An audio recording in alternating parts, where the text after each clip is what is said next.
Hey, what's going on? So this is my weekly for my kids. I know Zoe. She's like, well, why would you do something for your kids on your YouTube channel for real estate agents? And my thing is because it's not like I have thousands of 20,000, 80,000 subscribers watching my stuff. I put this information up as a hobby. This is something that I do to help.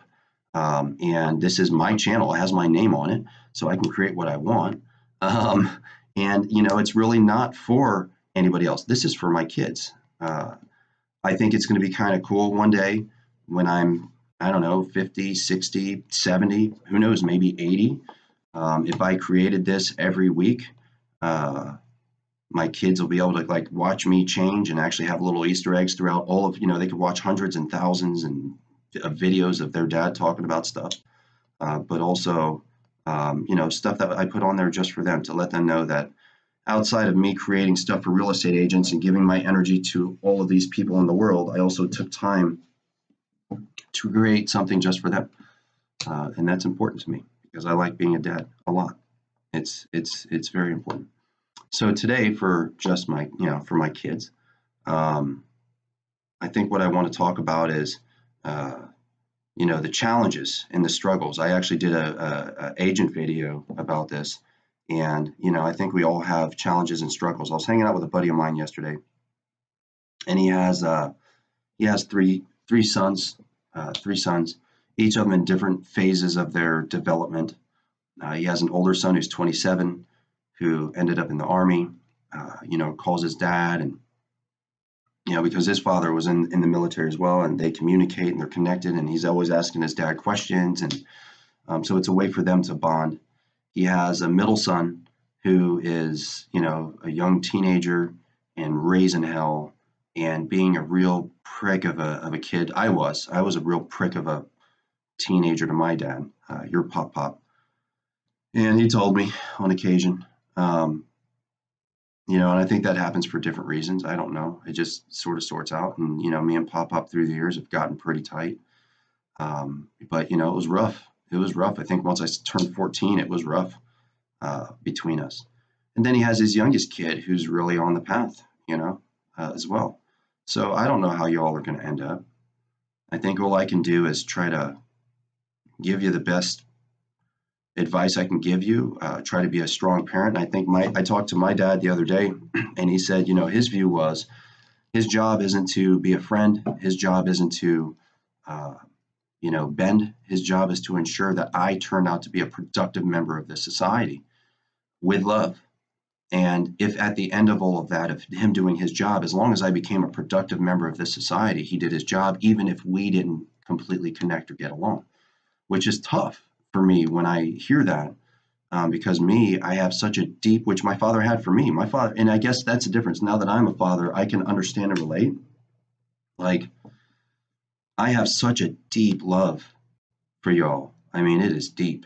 It is soul crushing sometimes. I get emotional about it, and I don't show it, but I mean, like emotional. This morning, I woke up and Devin was in the bed, and he's curled up and he's got his arm over me and he's hugging me, and I started to try to get up for work because I leave pretty early, and he pulled me back. He says, "No, don't leave, Daddy." And then he laid in my armpit, and it's like, it's emotional. That's cool, man. It's one of the best parts of being a dad.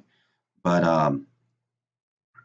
at the same time, my job is to make sure that you don't do some of these dumbass things that other kids do.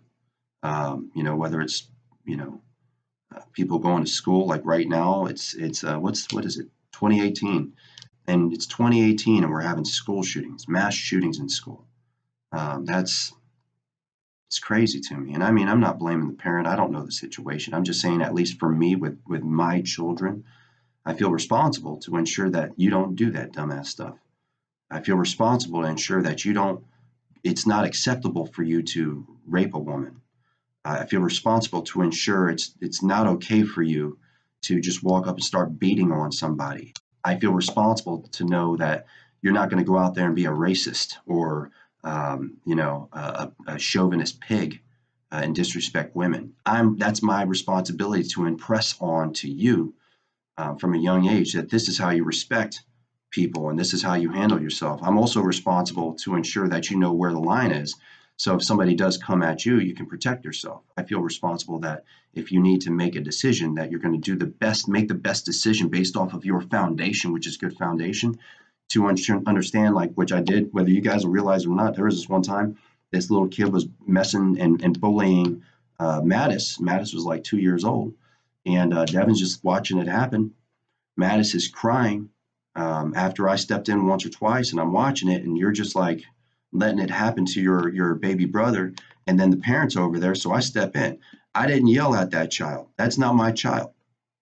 My responsibility is to you.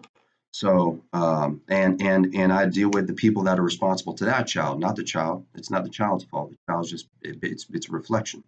So I told you, Devin, I says, you don't let anybody pick on your brother. Nobody. If you do, and your brother is in a position when he was right or has done nothing wrong, and you don't support him and you don't protect him and defend him because it's family first, then you're wrong. Then I turned to that other child's parents. And the dad started, oh, it's not a big deal. It is a big deal, motherfucker. That's my kid. And I'm not letting anybody bully my kid. Now, I'm not going to talk to your child, but I'll talk to you. And if you have a problem, you're probably the reason why he's a bully, then you and I can deal with it, because I want my children to watch and understand. I never let anybody get bullied. That's my blood. We don't do that. So I feel responsible for that. And it's tough. It's tough. And you're going to come into challenges. We're going to butt heads. But I want you to understand, if you ever see this, that it is all out of love. I mean, we're not always going to agree. You're going to eventually become deeply your own, especially, a young adult. You're going to become your own person. You're going to have your own views, your own deep beliefs. You're going to want to fight for your beliefs, and that's fine. And it's probably going to create some conflict. I hope it doesn't, man. When I think about it, I get emotional sometimes because I don't ever want to be there. But that's part of growing up. That's part of becoming whatever you're going to become. And it's going to tear me apart. But, I'm going to always be there and try to be supportive. And as you're going through this, it's going to be challenging. What I'll say is, as you're going through these challenges, as you go through those challenges, just like I have, even if I didn't understand or want to listen to what my dad was saying, I think the more you can communicate to somebody that's raised, because here's the thing, you're going to get, I know everything. I'm 14, 15, 18. I know everything. I was there, man. I knew everything. I thought I knew everything up until I hit about 36 or 37. And I think that's when me and your pop start getting real tight. And then I realized, holy crap, I don't know nothing. And I still call him pretty often, and I ask him a ton of questions, because what I realize is Pop has been there and done that, and he's seen it and experienced it. And even if he don't know, he has more knowledge to pull from. So even if he doesn't know what I'm going through, he has more experience to pull from than I do. And his advice has been invaluable. And I wish I would have just respected him sooner, and I wish I would have cherished that and treasured it sooner, and I didn't. So. And it's still even hard now for him and I to talk about certain things, but I think that's also part of being a parent, being a child, unfortunately. I'm hoping we don't have that, but, I don't know. I don't know yet, because I haven't experienced it yet. I think all parents just try to do the best they can with what they got, But yeah, anyways, that's all I got. I love y'all, and I'm going to keep doing this. Hopefully one day you'll see it and you appreciate it. I don't know. Or you won't. It'll just be out there on the internet. That's all I got. All right.